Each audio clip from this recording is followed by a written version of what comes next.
Quartier du Larivot à Matoury. Les agents du service de démoustication interviennent dans cette maison.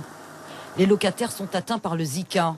Cette maladie transmise par le moustique Aedes aegypti vient d'arriver en Guyane. Il faut agir vite pour éviter la propagation du virus. Lorsqu'une épidémie démarre, l'intérêt c'est de réagir le plus rapidement possible. Voilà pourquoi dès le signalement d'un cas, les agents interviennent, quel que soit le jour, de façon à limiter au maximum la propagation de la maladie, mais surtout de tuer tous les moustiques porteurs du virus dans l'environnement des malades pour qu'ils n'aillent pas piquer des personnes saines. 14 000 litres d'air, c'est ce que nous absorbons en moyenne par jour.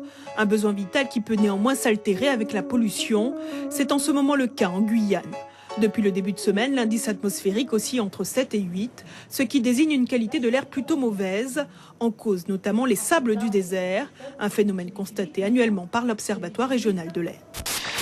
L'Institut Pasteur de Cayenne vient de faire progresser la recherche dans la lutte contre le virus du Zika. Dominique Rousset et son équipe du laboratoire de virologie ont séquencé le génome intégral du virus Zika. C'est en quelque sorte sa carte d'identité génétique qui vient d'être mise au jour. En novembre 2015, ce laboratoire avait déjà confirmé la présence du Zika au Suriname avec l'analyse des 5 premiers cas. Éradiquer le moustique, à la Cité Césaire, on dévoile un véritable plan d'attaque pour lutter contre le Zika.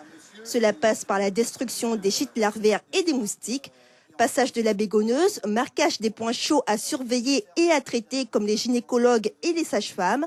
Rien n'est laissé au hasard, une collaboration inédite entre la mairie de Cayenne, l'ARS, l'ADL, la CACL et la préfecture. On fait tout en même temps pour éviter que sur ce quartier on enlève les VHU, sur l'autre on fait de l'information. Là on fait tout ensemble de façon à ce qu'on ait une efficacité optimale. Arrivée tôt à Saint-Laurent, Marisol Touraine, ministre des Affaires sociales et de la Santé, prend immédiatement la direction du CHOG, le centre hospitalier de l'Ouest guyanais, en centre-ville.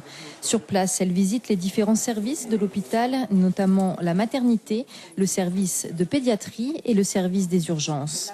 Elle est interpellée par des soignants du CHOG à propos des locaux vétustes et de leurs conditions de travail difficiles. Il y a vraiment d'autres problèmes, la précarité, le manque de moyens, le manque de médicaments, les ruptures de matériel, le gros manque de personnel, les gros problèmes de recrutement parce que la Guyane attire de moins en moins et beaucoup de jeunes diplômés alors qu'ici on aimerait des gens formés. Marisol Touraine s'entretient ensuite avec l'équipe médicale au sujet du virus Zika qui sévit actuellement sur notre territoire. La ville de Saint-Laurent est particulièrement touchée avec actuellement 234 cas évocateurs de Zika. C'est plus qu'un plan Marshall, c'est un plan d'urgence qu'il faut pour la Guyane. Dans un pays où la population double tous les 25 ans, nous étions à Saint-Laurent-du-Maroni aujourd'hui, vous constatez comme moi, quand il y a 8% de naissances par an, alors que la moyenne est de 4 pour la Guyane, et qu'en France hexagonale, en Europe, elle est de moins de 1, il y a une vraie réalité. Première décision de la ministre de la Santé et des Affaires sociales, Marisol Touraine, la mise sous administration provisoire du centre hospitalier André Rosemont. Concrètement, l'actuel directeur de l'hôpital est démis de ses fonctions au profit d'une nouvelle direction. Le service d'hospitalisation de la cardiologie du centre médico-chirurgical de Kourou. Le couloir est vide, tout comme les chambres, depuis près d'1 an. Ouvert en 2012, ce qui était le joyau du CMCK ne reçoit plus de patients. Pas assez d'activité, couplée au départ d'un des 3 cardiologues. Résultat, les malades ont été regroupés dans le service de la médecine et plus grave, depuis le mois de janvier, les patients souffrant de problèmes cardiaques sont envoyés à Cayenne, faute de permanence. En Guyane, les habitants du littoral sont à 16 minutes en moyenne d'un centre hospitalier, contre 15 minutes en France métropolitaine. Une bonne nouvelle, mais tout est relatif car les communes de l'intérieur sont parfois obligées d'utiliser l'hélicoptère ou la pirogue et la route pour les urgences. De Cayenne à Trois-Sceaux, c'est plus de 400 km à parcourir en pirogue puis en voiture. De Cayenne à Maripasoula, c'est plus de 200 km à parcourir en avion.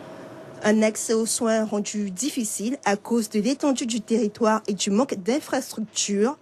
Néanmoins, le taux de natalité en Guyane est de 26,4 contre 12,4 en France métropolitaine. Il faut noter que la Guyane a un taux de mortalité infantile 3 fois supérieur à celui de la France hexagonale et un taux de prématurés qui s'élève à 13%. En Guyane, le Dragon 973, les hélicoptères de la sécurité civile et les moyens aériens des forces armées sont indispensables pour réaliser des sauvetages. En 2015, le SAMU et les forces armées de Guyane réunis ont réalisé plus de 800 évacuations sanitaires dans des communes isolées. Dans le domaine de l'évacuation sanitaire, il y a plein de cas. Parce qu'on peut avoir des blessés, des malades qui présentent des degrés d'urgence différents.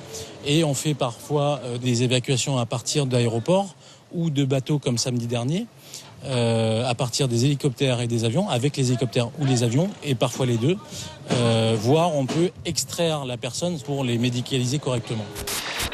Ce restaurant, le Hong Kong, à Remire-Montjoly, ne reçoit plus aucun client depuis 2 jours. Date de sa fermeture par décision administrative. Vous voulez pas répondre à une question, madame? Les propriétaires semblent bien embarrassés au vu de notre caméra, et pour cause, fermé pour manque d'hygiène. C'est un ouvrier venu travailler dans ce snack qui a pris ses photos et provoqué l'alerte. Voici ce qu'il a découvert. Des cafards et des vers un peu partout dans la cuisine, de la viande découpée à même le sol, aucun plan de travail, pire encore, la viande stockée dans les toilettes. Ça nous rend mal au ventre. Il y a des fois, j'ai attrapé un vieux diarrhée là. Et après, ça ne me rassure pas de manger dans les restaurants chinois. Après, ils ne sont pas tous pareils, c'est clair. On ne peut pas mettre tous les Chinois dans le même sac. Mais eux, à porte B, hein, ça dégage.